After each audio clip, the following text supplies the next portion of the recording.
Assalomu alaykum.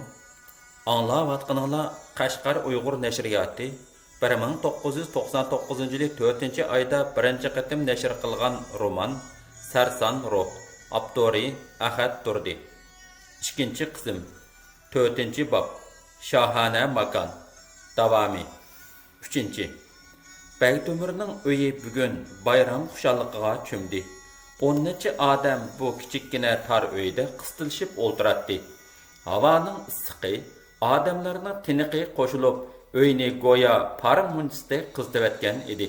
Lekin hozir hech kim buningga parvo qilmaydi. Hamma odamning ko'zi diqqati Bagdumirning qo'lidagi mo'jizalik xatda edi. Bugun tush vaqti bilan bo'yniga xalta asqan bir arab pochtikash uningga yurtingdan kapti deb bir parcha xatni bergan edi. Bu xabar xuddi shamoldek butun shaharga gurrida tarqaldi. Buni anglagan koni yangi musofirlar bu kutilmagan xabarning tigi taktini bilish uchun taraf-tarafdan uning uyiga paypastab kelishgan edi. Ular ishikdan kira-kirmayla tushdan savol so'rab Bagdumirni tamtirtib qo'ydi. Xat keldimi? Yurtdan rostilla xat keldimi? Qachon keldi? Qandoq kepti? Xatda nima debdi? Yurtimiz tinchmikan? Qandoq bo'lib ketibdi? Varang-churung besiqqandan keyin oradagi mo'ysbit bir odam Bagdumirga murojaat qildi. O'g'lim, o'qig'ina, xat degan yerimdidor. Nima gaplar bor ekan anglab boqayli. Xat Bagdumirning singlisidan kelgan edi. Uning qo'lidagi yo'g'on siriq konvertning oldi orqi xilma-xil ijrim-mijri xatlar bilan har xil shakl va har xil rangdagi tamg'alarga to'lgan edi. Makkadagi akam Bagdumirga tegdi deb yozilgan bu bir parcha xatning 7 oydan beri nalarda yurib, nalarda aylanib qandoq bir ilohiy kuch bilan bu yerga kelib qolganligini hozir hech kim tasavvur qila olmaydi. Ular faqat tuyuqsiz osmondan tushgandek paydo bo'lib qolgan bu bir parcha xatning necha yildan beri Makka zaminida sodir bo'lgan g'oyat zo'r mo'jiza ekanligini biladi. Bagdumirning xat tutib turgan qo'li titravotdi. U yurak bag'rini ezib, ko'ziga achchiq yosh keltirgan bu xatni qayta o'qishdan qo'rqatdi. Lekin hozir qayta o'qimasa bo'lmaydi. Shuncha odam uningga talmurib intizor bo'lib o'ltiradi. Bagdumir amalsiz ulug' kichik tinib xatni o'qishga boshladi. Uning ovozi miskin ham titrangu edi. Jinim aka, sen nada? Dadamchu, sizlar bizni qo'yib chiqib ketgan peti shuncha yil izdiraksiz bo'lib ketdinglar. Sizlar bu dunyoning biror yerida bormi? Qarsam ko'z nurim, to'g'lisam ovozim yetamdi. Jinim aka, gap qila. Dadamni bakmo sig'indim. Menda bir ojiz qizini unutmasa bo'ladi. Anam qirib ketdi. Aka, hamisha sizning gapini qilib yig'laydi. To'la yig'lab ko'zim xiralashib qoldi. Sen qachon kelasan? Aka, onamni bo'lsa-mu xushal qilib, roziligini ol. Yurtimiz ozod bo'ldi. Hamma yer kooperatsiyalashdi. Onamni 5 kapolat oylar qatorida hukumat beqiyotdi. Qo'shnimiz Jamol Atchi Hindiston chegarasiga bormoqchi ekan. Shu yerga borganda avatib bersizlar deb bu xatni yozib berdim. Inshaalloh qo'lingga tegar. Xudoyim bizning ko'z yoshlarimizni bekor oqtirmas. Dadamni seni bizga yetkazib berar. Onam bilan ikkimizning ko'zi hamisha ishikda. Bagdumir to'xtab qoldi.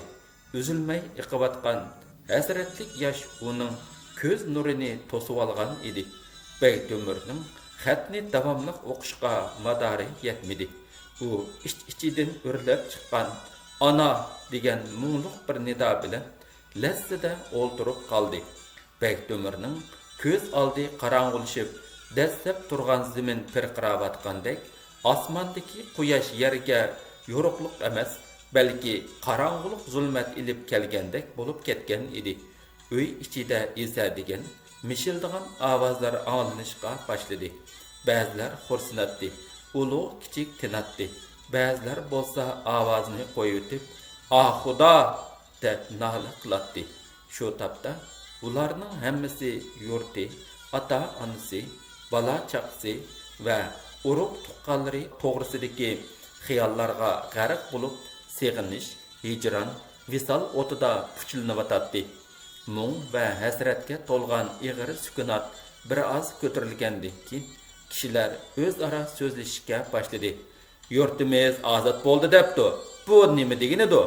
Heliqi kooperatsiyalashdi deginichu? Javobdan savol ko'p edi. Har kim o'zicha mulohaza qilib, o'zicha bir narsalarni da'vat etdi. Lekin hech kim to'g'ri va dal javob bera olmaydi. Ba'zilar hatto kulkilik, bema'ni gaplarni qilishdi. Ammo nima degan bilan bugun ular yurtining xabarini, hidini va seg'inishini ilib kelgan bu oddiy xat bilan didorlashib, uzoqdan beri his qilib boqmagan shod xuramlik bilan hasrat nadomatga cho'mdi. Judolikda jon talishayotgan bu musofirlarning ko'ksida necha yillardan beri yashirib kelgan dil tutiyasi, ona tuproq so'ygisi lavuldab yanatdi. Ularning nazaridagi bu tuproq oddiy tuproq emas, balki qanchilgan qon ter, qanchilgan ko'z yosh, qanchilgan ona suti to'kilgan muqaddas tuproq edi. Shunga ular ko'zlarini osmondan uzmay nalarda yashisimu, lekin vujudini ota-bobolarning aziz xoki ko'milgan ashu tuproqqa taalluq deb biladi. Bektemirning uyi kechgacha ashu odamlarning suhbati va aslima xotirlari bilan obod bo'ldi. Faqat qorong'u tushib, namoz xutbanga azon chiqqandilar, ular bir-birlab uydan chiqdi.